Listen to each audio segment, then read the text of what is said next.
Hey all, Steve from GuitarNiche here. The name of the game for this video is how to block a trem system. Okay, whether it's a Strat type or Super Strat type, they're all going to kind of function the same way. The end result is going to be semi-permanent. In other words, it is going to be able to come out with little to no trouble. So I just have a rough block that I fashioned here, which is basically to the width of the sustain block here, but it's perhaps a bit too thick. I want to stabilize this first, so I fashioned a handy little tool here. This is, by way of explanation, this is actually a cam out of an old Kaler system, and a couple of, what was it, 3mm threaded bolts that you would use for your pressure pads on a locking system. I've already set these heads at the right depth so that I can just pop that in there with little to no friction. This little extension here. Actually, before I do that, I will put a little piece of tape over top of that just to stop from any marring. Put that in there. So it's just hitting the face. Beauty. Okay. Again, by way of explanation, the face of the guitar is suspended a little bit. I'm just using the screwdriver here, just so that there's no pressure on the trem system itself, which would cause it to push in. Next part is to take a spring out and see that is stable. Okay. And now we can see what we can see as far as how much material we need to take off for this block. It is going to be, looks like bang on 1/4. I'm going to thin this out, but I'm going to, nibble it down a little bit, get it close before I commit to it. Okay? The sustain blocks and the walls of the route here, they're not always perfectly, perpendicular, so to speak. Sometimes they can have a wedge shape. So fitting the block is really just a matter of trial and error. What I did was I just went back and forth. It got it roughed in on the belt sander, and then I got just a piece of 80 grit that I used to really get it honed in, let's say. And then I put an X on the one corner for orientation, so I know exactly which way it's supposed to go in, should it be biased towards one side or the other.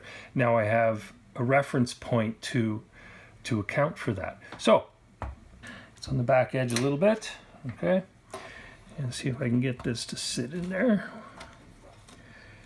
And orient it so.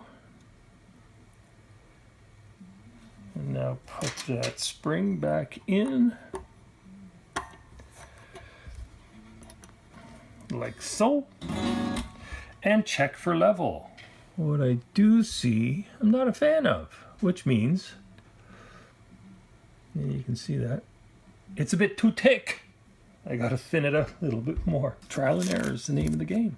So I have a little sanding to do, which I'm sure you can detect. Even amounts, both sides.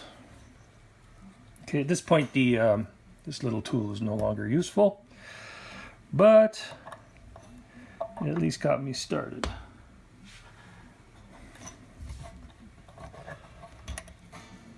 I'm seeing a little bit of a gap on the top edge here, which means it might be in a little bit of a V. So I'm going to have to trim, oopsie, one side of that.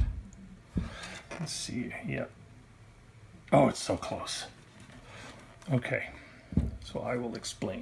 This is exactly what I was trying to get at before. By the way, here's a little tool I have that it's just a jeweler's screwdriver that I modified to put a little tiny little hook on the end of it, and the thing, you would not believe how handy this thing is. It's crazy.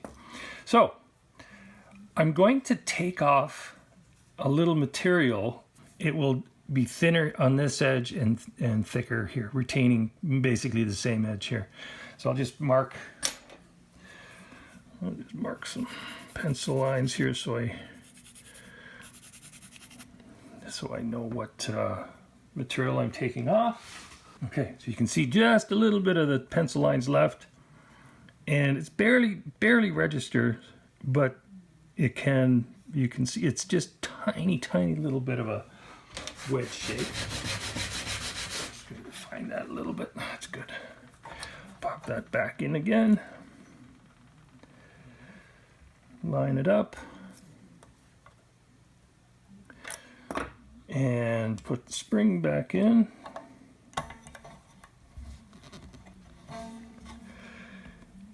That's beauty. Okay, if I push that a little bit, let's see where we wind up. Oh, that's going to be perfect. Okay, the last step is as such. This is actually a pretty, how can I say it? This is a cooperative job. Because sometimes this goes horribly complicated. It can be a bit of a problem. Okay, a little bit of tight bond. All I'm gonna do is put a little dribble drop there, a little dribble drop, a little more there. Okay, and spread that out just a hair.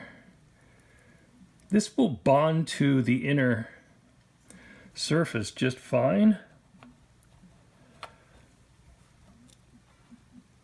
And because the instrument has a finish on it all throughout the interior, it's not wood on wood. The glue is going to be between the wood and a plasticized finish. So down the road, that thing will come out no problem. Just a matter of giving it a little bit of a knock, and